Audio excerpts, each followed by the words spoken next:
everyone, my name's Georgia and I work in the Student Experience team here at Bath Spa University, and I'm also a postgraduate student. Last year I also completed my BA here at Bath Spa, so you could say I'm a bit of a veteran.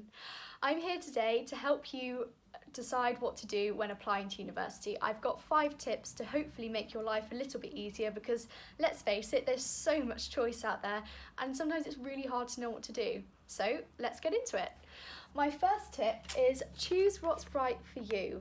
You're going to have a lot of advice from family, friends and teachers, and whilst all this advice is invaluable and brilliant, it can be a little bit bamboozling, and you need to sit down and be honest with yourself and understand what's going to make you happy.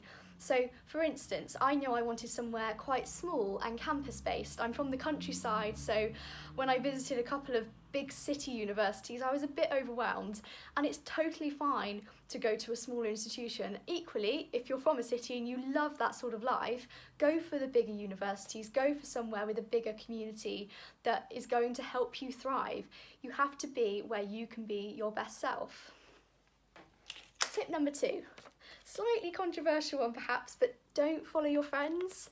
I mean, if it's the right university for the both of you, then go for it. But a lot of the time, even though we love our friends, we're quite different and we need different things. So going to a different university doesn't mean that you're going to lose touch with them. I'm still really close with my 6th form and school friends, and we go out regularly. We're really, really close. But now I also have university friends who I'm really close with. So all going to a different university from my friends has done is means I have a wider circle of friends, which is wonderful. Tip number 3, pick a subject you really love. Sounds obvious, right? But so many people pick a subject that they think looks good rather than something that they're going to enjoy. And this saddens me because you should always go for what you're passionate about and something you can put your heart and soul into. I really love writing, and I have done since I was younger, so I decided to study creative writing. Traditionally, not an academic subject, I suppose, but it's gotten me so far and it's led to opportunities that I wanted for myself. So it doesn't matter if you choose a slightly obscure subject. If you've got the drive and the passion, you will do well. I also paired it with English literature, which is arguably a traditional academic subject, but only because this broadened my knowledge from being a writer, and it benefited me to do both subjects. I now just specialise in creative writing, and I absolutely love it. It's so important to love what you do because you're doing this for the next 3 years, and if you're not self-motivated and invested, then you won't thrive as well as you could do. Tip number 4, it's okay to live at home. Don't worry, you won't be a weirdo if you decide to do university from your hometown. It just so happens that perhaps your university, your dream university, is 30 minutes down the road from where you live, and that's what happened to me. That's totally okay. Bath Spa was the perfect fit for me, and if it was in Edinburgh, I would have gone to Edinburgh. Luckily it wasn't. But a benefit from being at home is that you don't have as many living costs, you get to stay with your family, and you've got your friends surrounding you as well, your original school and 6th form friends, if they've not gone to uni. But you still get that full university experience. You can join societies, do the welcome weeks. Just because you haven't moved out of your home doesn't mean that you're not adventurous and you don't like socialising.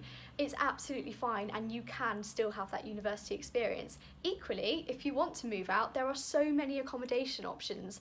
Particularly here at Bath Spa, you've got at least 5. You've got Lakeside, you've got Gardens, you've got Green Park, and a couple of others that are just top of the range, really high quality student accommodation at fair prices, and whatever you decide to do, you can be assured that you will have a good living experience.